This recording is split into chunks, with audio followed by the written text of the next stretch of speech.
Warning, warning. Yes, I have to issue a warning with this game, as if you suffer from any sensitivity to light or anything like that, you may want to, take precautions or miss this video out altogether, as it's a bit flashy and neon. My name's Kanan and welcome back to the home of cheap gaming. And with a story like Death Ray Manta has lasers in his head, he blew up his house and now he lives in space instead. You can't go wrong with this game, and let's find out why. Death Ray Manta is a game on the eShop right now for $9.99 and it's by Thalamus Digital. I hope I did not butcher your name, and if I did, I'm so sorry. But as for gameplay in the game, serene synth organs greet you on the title screen, with the normal options on screen set in front of you, with the added bonus of left-handed play. I also will say that the music can be changed in many different ways as well, from the options screen. Straight away, a sense of humour is evident from the start, and then it gets insane, starting off lightly, then ramping up as the levels mount up. 32 in total. No, I haven't completed all 32. It would take a sheer genius to do so. To the top of the screen we have the level that you're currently on, and also the all-time best level. And this is a really hard game, so that's not going to get to 32 anytime soon. Plus you've got your gems collected and little kind of funny comments to the bottom as well when you start a new level. It's pretty cool, to be honest, and quite funny too. And as for them gems, you can collect them and they mount up, but be careful, if you don't collect them in time they will disappear, gone, with a nice little goodbye and other little sentences. It becomes a lovely little risk reward. Do I go for it, don't I? But you have to be fast, because as I said, it's gone if you don't. Shooting is simple and works well, and the movement is also really intuitive and also is very smooth.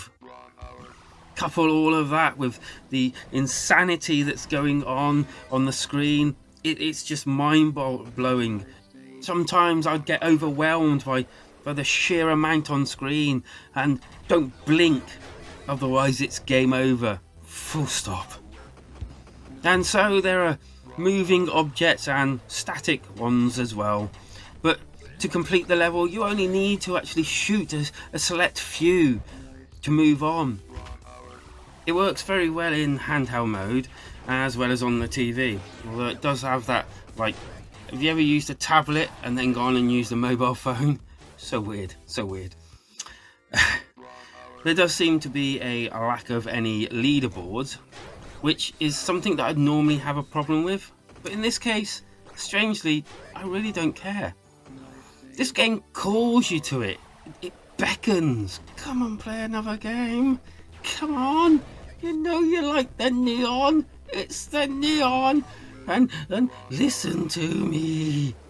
It's really weird, but yeah, for this game I don't care. I just want to play it over and over. And as for the graphics, well, you guessed it. It looks like someone has, taken a load of children's play blocks, thrown them in a vat of neon paint, and lovingly placed it into the game, all for us to shoot and avoid. I mean, the guy that came up with this is either a mad scientist from years of old, making up for their lack of colour back then, it's alive! Or an insane person who howls at every full moon. It's kind of retro and definitely is neon, but that's its charm. It's like when you're told not to look at the sun, but, well, you just can't help it, can you? There is a pause button, and it's a nice pause button. It's very friendly to you. And you know what? You may need to take a break anyway. If not, just to check to see if your eyes are bleeding or not. And likewise, the audio is...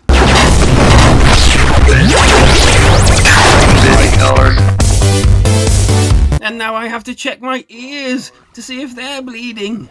The voiceover, like, electric sounding guy is pretty cool, but sometimes it's too much all at the same time, but only here and there. The rest is, you know, it's good.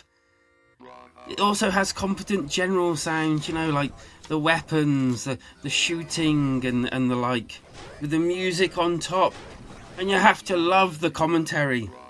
But I just feel like it all just complements the visuals, and that just complements the gameplay. But it's just mind-blowing. The music is like being in a nightclub, but one that's everyone in the club is trying to kill you. And after all of that, I rate games out of 5. And yeah, it's no surprise that I'm going to rate this a 4 out of 5. It's amazing, eye-destroying visuals and ear-caving sounds. It's just amazing. Yes, I recently reviewed Postal Redux, which is kind of like a slower twin-stick shooter, whereas this is the complete opposite. It's in your face, it's kicking you when you're down. It's one more go, let's get in. Fact, if anything, I'd say the ability to get back into the game is far too slow. It needs to be bang back in, bang back in. But there's only a slight gripe. I'll be playing this for a while yet, trying to get to that level 32. So are you going to pick this game up, or are you going to leave it? Is it too bright and too loud for you? Are you sitting in an armchair knitting a pullover? Don't forget, like and subscribe. Leave a comment at the bottom. If you made it this far, why not? Come talk to me. I'm friendly. And remember, keep it cheap, keep it switch heads.